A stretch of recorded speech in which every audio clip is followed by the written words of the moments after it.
Yeah, we back. I know it's been a minute, but we back.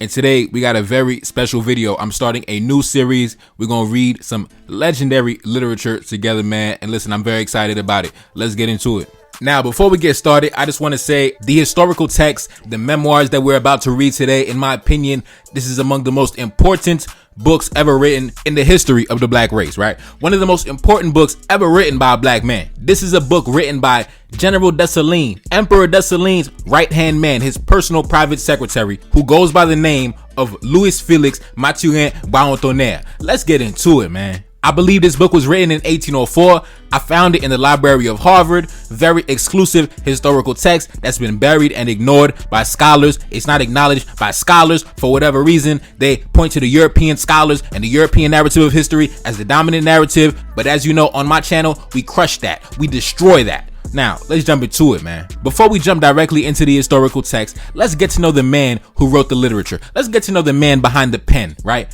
Let's get into it, man. Take a look up on the screen. Louis Félix Mathurin Boisrond-Tonnerre, born on the 6th of June 1776, executed on the 24th of October 1806, better known as simply Boisrond-Tonnerre, was a Haitian writer and historian who is best known for having served as Jean-Jacques Dessalines' secretary. Boisrond-Tonnerre was educated in Paris until 1798, when he returned to Haiti during the Revolution. He is the author of the 1804 Independence Act of Haiti, the Declaration of Independence of Haiti. He wrote that, which formally declared Haiti's independence from colonial rule under France. He was also known for his work chronicling the Haitian Revolution, Memoirs pour servir à l'histoire de Haïti. And that is the book we are going to get started on today. That is the series that we are starting today. We are going to read that entire book because I feel that it is that important, right? If you know, I have a series called The Memoirs of the Haitian Revolution, written by Baron de Vasti. That was Christophe's secretary. That book came out around 1818, 1819. This book came out in 1804, right? Right after the revolution popped off, this book dropped. And for whatever reason, when it comes to Haitian history, they never refer to the literature that was written by Boisrond-Tonnerre. They always refer to the literature written by Europeans. But let's get into it, man. Let's continue. Boisrond-Tonnerre was born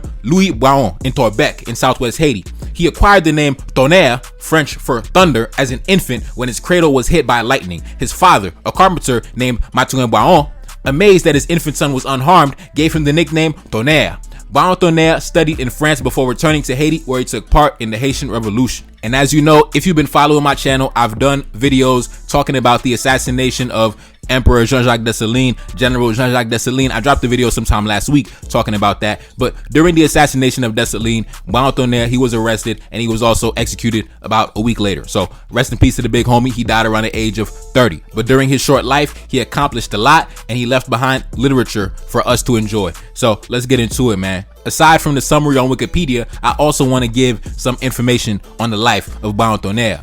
As a child, Boisrond-Tonnerre was known for his intelligence and his curious mind. He was well educated and fluent in French, which would later serve him in his political career. He had a father who was a carpenter. I believe his father was a white Frenchman, and he had an uncle who served in the French colonial army on the colony, and his mother was a black Haitian woman. So that would place him in the class of the mulattoes. But Boisrond-Tonnerre was not an ordinary mulatto. Even though he was half white, he was one of the few mulattoes on the island during the revolution that saw himself as a black man, a real black man. He did not embrace not even 1% of his European ancestry. He threw that shit in the garbage. He said, I'm a black man. I'm a black Haitian man, and that's what it's going to be. In fact, the reason why Dessalines chose him to write the Declaration of Independence is because during a conversation, Boisrond-Tonnerre had told Dessalines that we should use the skin of a white man as paper, the skull of a white man as an inkwell, and the blood of a white man as ink to write the Declaration of Independence. And that's one of his most famous quotes. So that should let you know Boisrond-Tonnerre was not no average mixed race mulatto man. That was a black man. Now, let's get into it, man. Let's continue.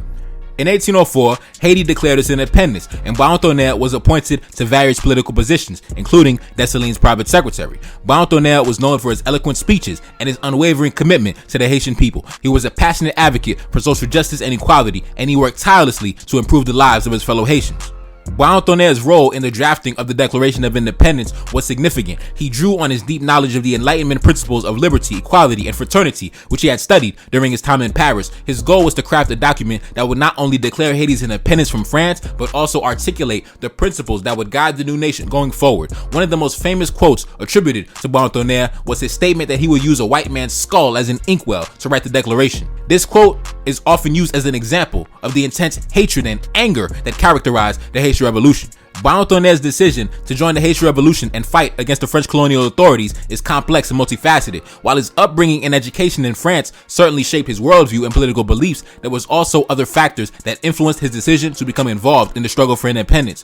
One key factor was his growing awareness of the injustices and inequality of colonial rule, both in Haiti and in other parts of the world. As a student and intellectual in France, he had been exposed to the ideas of enlightenment and the principles of liberty, equality, and fraternity. He came to believe that these ideas were universal and that all people, regardless of race or background, were entitled to them. Another factor was Boisrond-Tonnerre's own identity as a person of mixed race. Like many mulattoes in Haiti at the time, he was caught between two worlds. He was neither fully white or fully black, and he did not fit neatly into either group. This sense of in-betweenness may have contributed to his desire to fight for a society in which all people were treated as equals, regardless of their race or background. Now, keep in mind, like I said before, every mulatto during the Haitian Revolution was not like Boisrond-Tonnerre. He was very unique and very honorable in that aspect, similar to Christophe's secretary, Baron de Vasti, another mulatto, but a mulatto who saw himself as a black man who did not embrace not a single percentage of his European ancestry. So, like I said, these were men who stood on principles, stood on honor and integrity, but you can't say the same for every single mulatto. As you know, General Alexander Pétion, another high-ranking general during the revolution, orchestrated the assassination of Dessalines in 1806 and also orchestrated the imprisonment and execution of Boisrond-Tonnerre, a fellow mulatto in his same class. But at the end of the day, like I said, ideologically they clashed. Even though they were both mulattoes, Pétion and Boisrond-Tonnerre, because Boisrond-Tonnerre was standing behind Dessalines, he also was assassinated by General Alexander Pétion. And that's why on my channel you see me say it on various videos, and I'm gonna say it again right now. Fuck General Alexander Pétion, and that's for life. Fuck that nigga. Now let's continue. Let's jump directly into the literature, man. Not wasting no time. The book starts out in big letters saying freedom or death, the first year of our independence. Before retracing the scenes of horror executed in the French colony of Saint-Domingue by this heap of garbage known by the titles of French Captain General, Prefect, Sub-Prefects, Directors, and French Vice Admirals, I must warn you that there is not a crime, not an action mentioned in this book which does not carry with it the character of the greatest veracity. I recall only the short, but unfortunately too long period of the stay of these monsters in the French colony of Saint-Domingue, and my pen is already alarmed by the number of crimes it must retrace. For those who would not shudder to think that less than 2 years were enough for the satellites of a Corsican to renew the barbarism of the Spaniards against the Indians, the atrocities of the reign of Robespierre, the cruel executions invented by Carrière, and the horrible expeditions of the drivers, of the ferocious character, the tyrant in whose name these crimes were committed, had not sensed to all sensitive souls the fate which awaited the entire population of this unfortunate island of Saint-Domingue, the target of all tyrants, intriguers, and the vilest scum of France and Europe. Hey, what? I said to myself 1,000 times before undertaking this work. The repertoire of crimes committed by the French. What being will be able to believe in the truths that I trace? What sensitive soul, even after having lived in the storms of the revolution, will think that the French had to outbid their crimes in the most beautiful as well as the most unfortunate of their overseas possessions? How to persuade the nations that the French contagion has not yet won, that a tyrant usurping the throne of his master, who bases his power only on freedom and equality, who calls himself the restorer of mores and religion, decreed in cold blood the massacre of 1 million men who only want freedom and equality, which they will defend against the entire universe. How can one say that a nation which has always shown itself the bitter enemy of the Spaniards has used dogs to devour the unfortunate victims of its cunning? Now, time out. Basically, that whole entire introductory paragraph that I just read, Boisrond-Tonnerre basically dropped a diss track on Napoleon Bonaparte, right? He basically said, man, fuck them niggas over there, man. Fuck France, fuck Napoleon, fuck his mama, fuck his sister, fuck everybody that love him. That's what Boisrond-Tonnerre basically said in that introductory paragraph. Now, let's get back into it.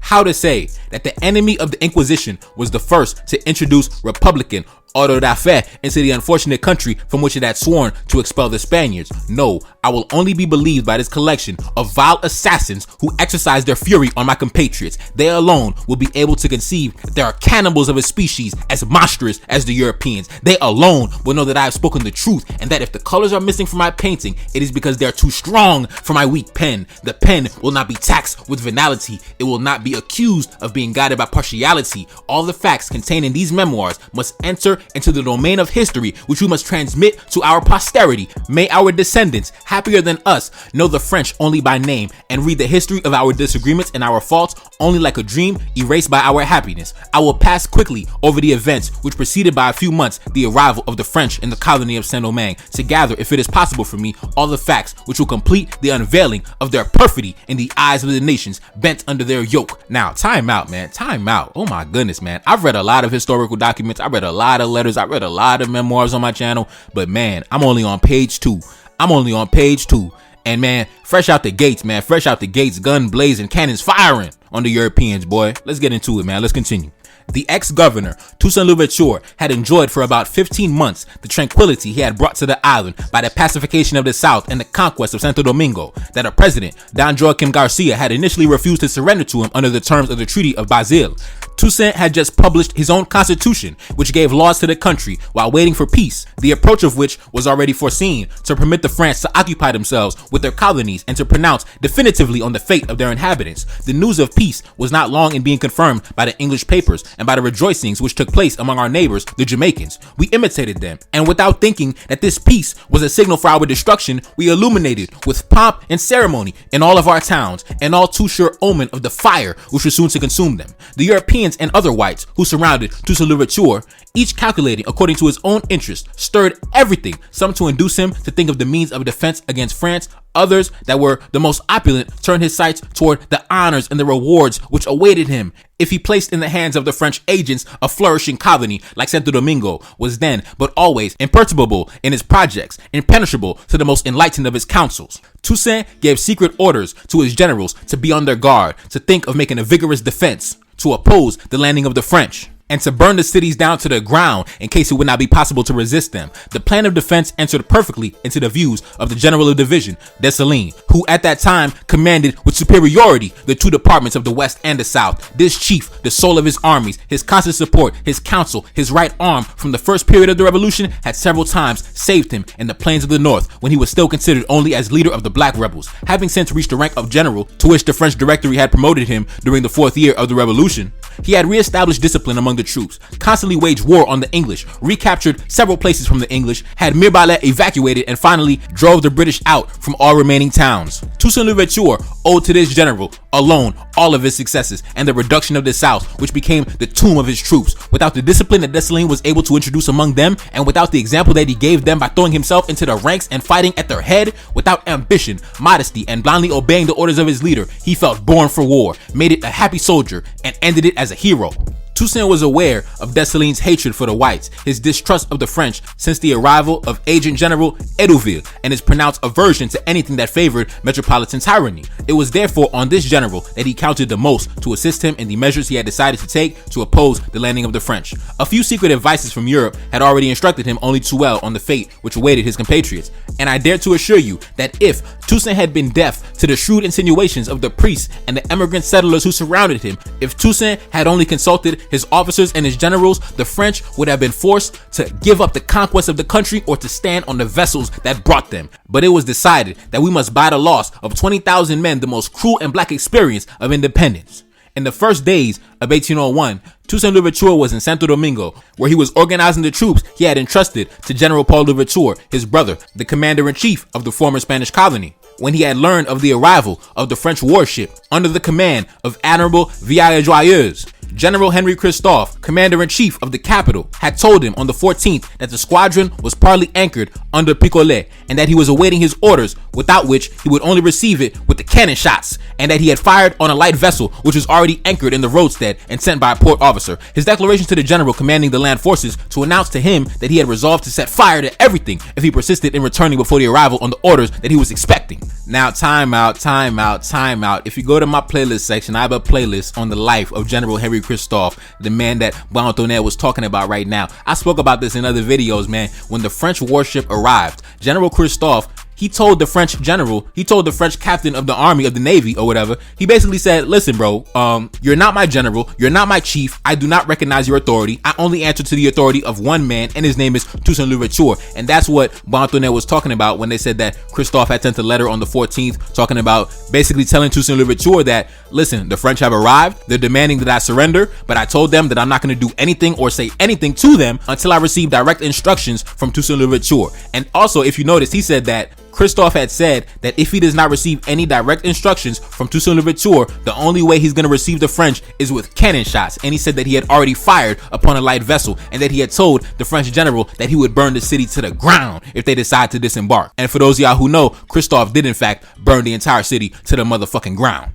And for those of y'all who watched my documentary on his life, The Most Powerful Black Man of the Last 500 Years, go to my playlist section. You know that Christophe built the capital right back up during his time in power. Built the citadel, built the palace, built the theater, built the universities, built the schools. Man, listen, man, Christophe, the king builder. The king builder. For those of y'all who don't know, that's what we call Christophe in Haiti. That's his nickname, the king builder. Roi bâtisseur. That's my guy right there. Now let's continue. Toussaint had left with his accustomed speed to the vicinity of the capital, rekindled the fire, raised the workshops, and prepared to take the same measures in the west where Vice Admiral Latouche-Trévise had appeared. There, the troops under the command of Divisional General Boudet had made their landing in the vicinity of Port-au-Prince, but before making the approaches to the place, these troops had to seize Fort Bizoton, situated a league from the town, a post all the more essential in that it was master of the roadstead and could, in a short time, instantly sink the vessels. When the squadron appeared, the garrison of this fort was composed of only about 30 men. It was reinforced by 600 men of the 13th Demi Brigade, including summoned by Major Bardet, a young man of color,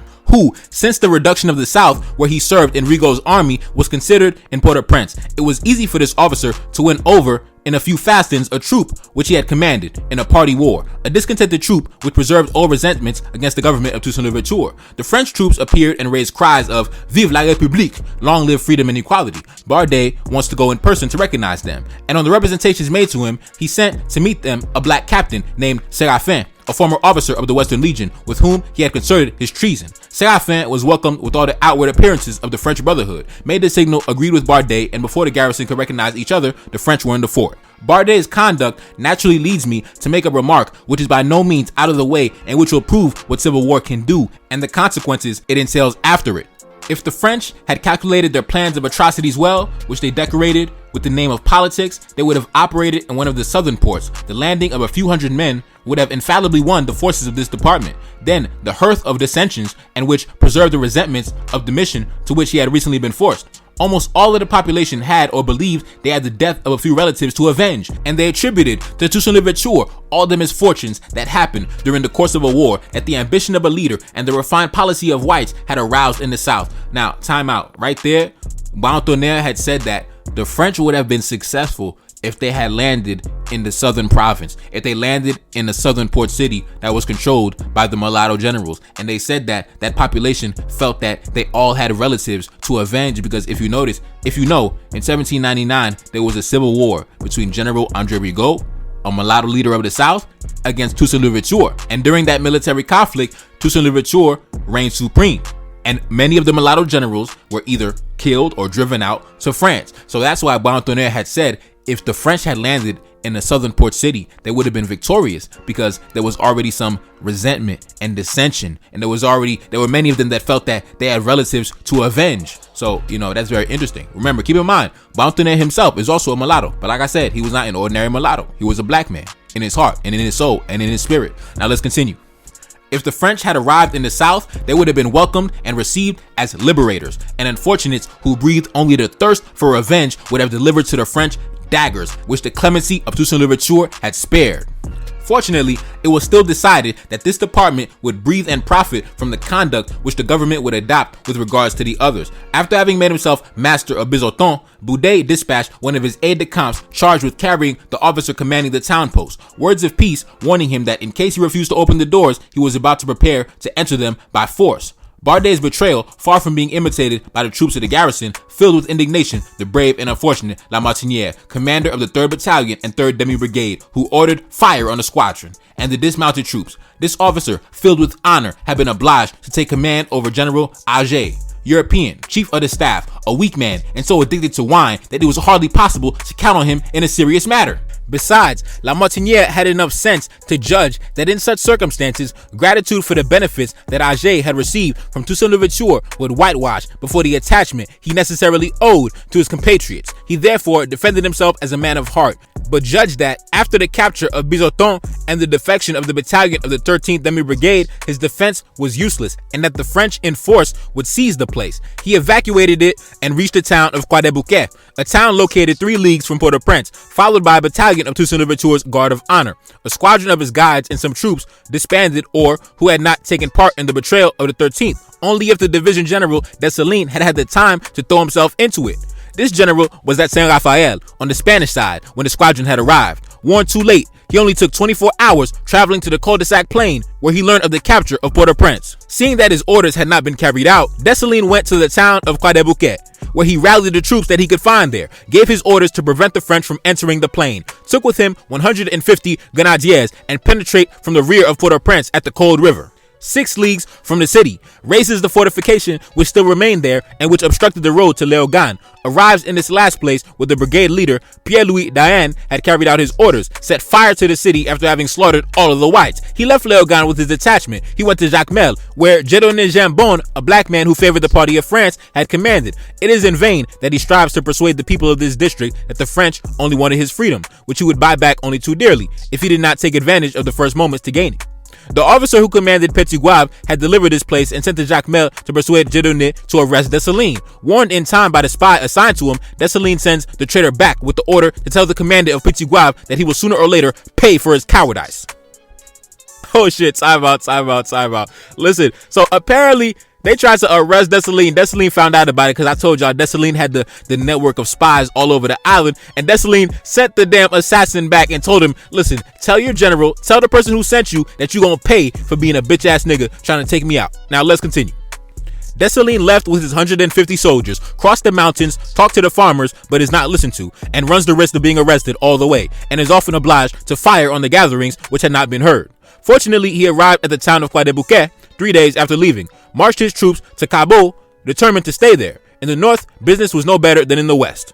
On the 14th of January, Captain Magon, having on board his division the troops under the command of General Rochambeau, had seized Fort Dauphin and was marching on the Cape by the heights of Saint-Suzanne, de Gonrivière, and Dondon. French General Leclerc, having deemed it prudent to effect the landing of the troops embarked on the division of Villars-Joyeuse at Port-Margot, 10 leagues from the Cape, had marched on this town which General Christophe had already set on fire after blowing up powder magazines and Fort Picolet. He hadn't had time to cut the whites' throats, or his orders hadn't been carried out. This general had retired, not to the outskirts of the capital where he had to fight the French army, and had been forced to retire and join Toussaint, who was arriving, but way too late. The French penetrated without obstacles into the city and busied themselves less with putting out the fire than with plundering what had not been able to be removed. This city, hotbed of the revolution, offered only the spectacle of anarchy and disunity. A few troops only had followed Christophe, but among the blacks and the yellows, all who belonged to the civilian population had received the French with transports of joy, calculated to encourage the Captain General, who profusely spread throughout the city the proclamation of the first consul for the inhabitants of Saint-Domingue,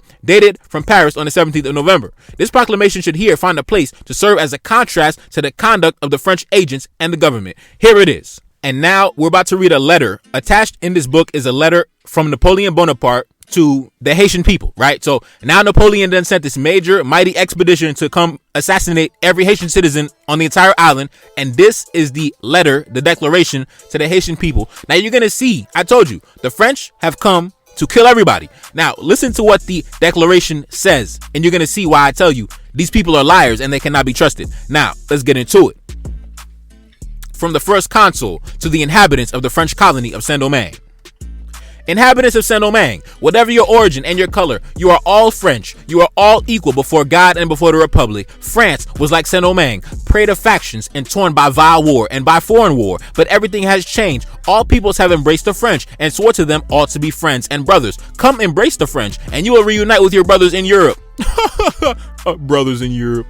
The government sends you Captain General Leclerc. He brings with him great forces to protect you against your enemies and against the enemies of the Republic. If we said to you, these forces are destined for your delight and your freedom, rally all around the Captain General. He brings you abundance and peace. Rally all of you around him. Whoever dares to separate from the Captain General will be a traitor to the country, and the wrath of the Republic will devour him like the fire devours your withered canes. From the First Consul, signed, Bonaparte. Now, let's continue. By reducing the proclamation to its true value, it will be easy to judge that it made little impression on the chiefs. Some whites who had been forced to evacuate with General Christophe had returned, but the hostilities and the insurrection of the countryside had not ceased. On the 20th of January, the Wattigny, the Fleurus, and the Chlorine had sailed for Port-au-Prince and Mont-Saint-Nicolas, where these vessels were to send the troops under the command of General de Belle.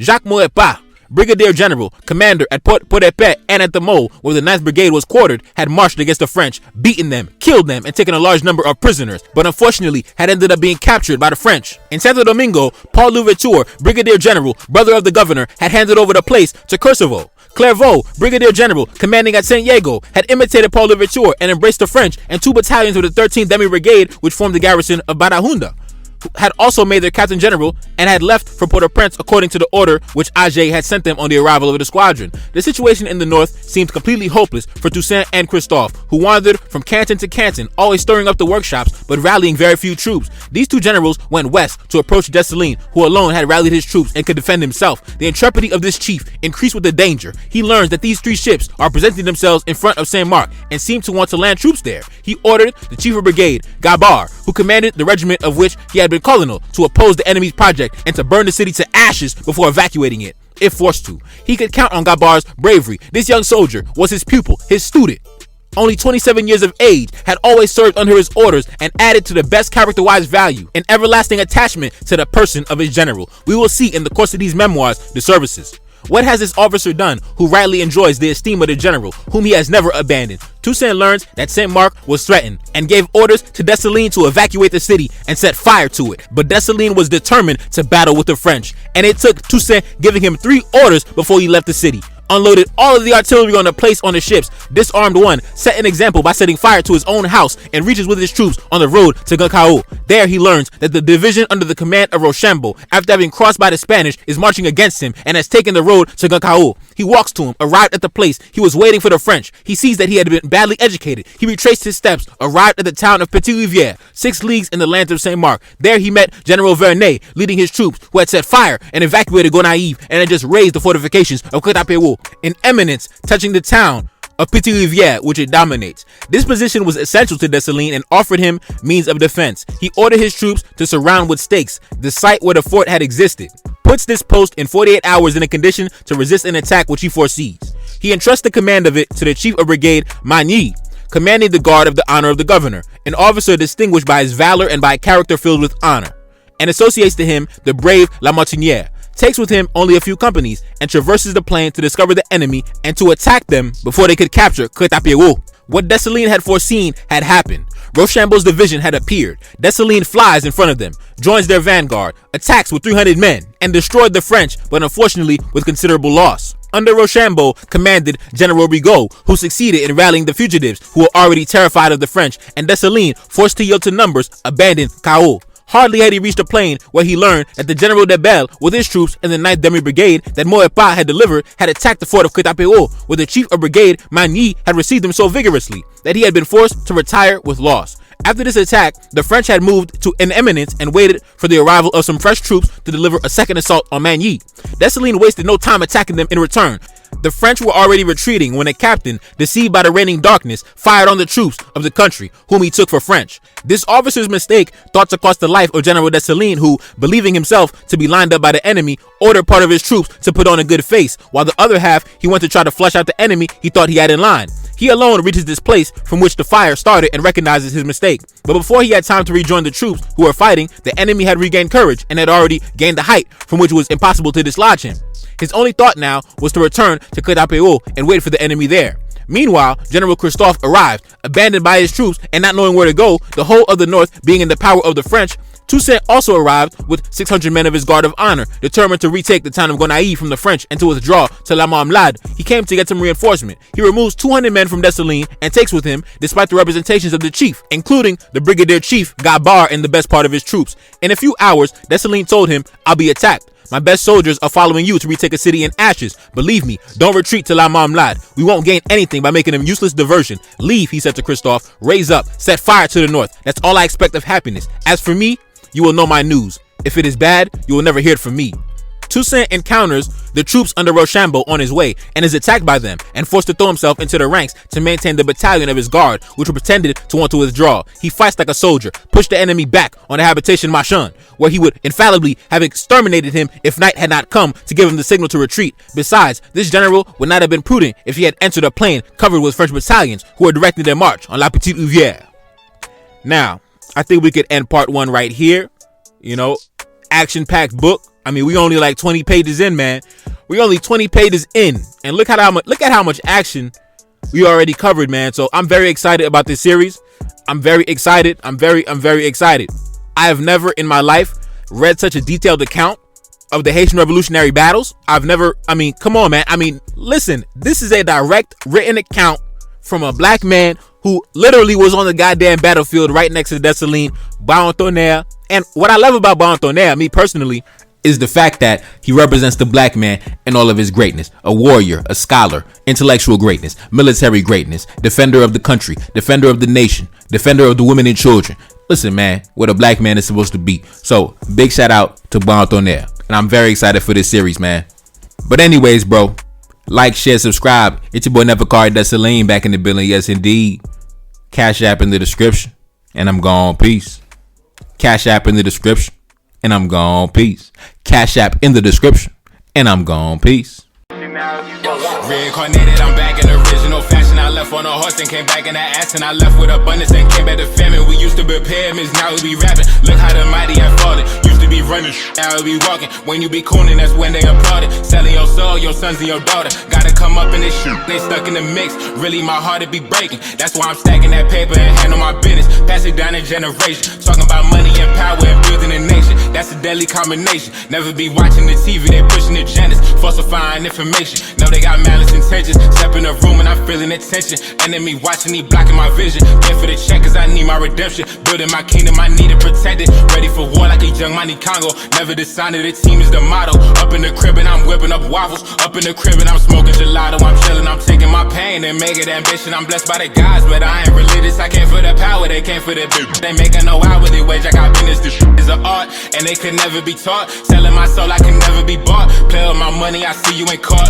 Run to the check and I do it for sport. Babylon falling, I go to the source. Packing my luggage and go overseas. Shorty be with me and she so at least. Shorty be chocolate, I'm calling her Hershey. Secret intelligence probably gon' murk me. Don't fuck with brands cause nigga I'm Haitian. Say the wrong shit and you're smacking their faces.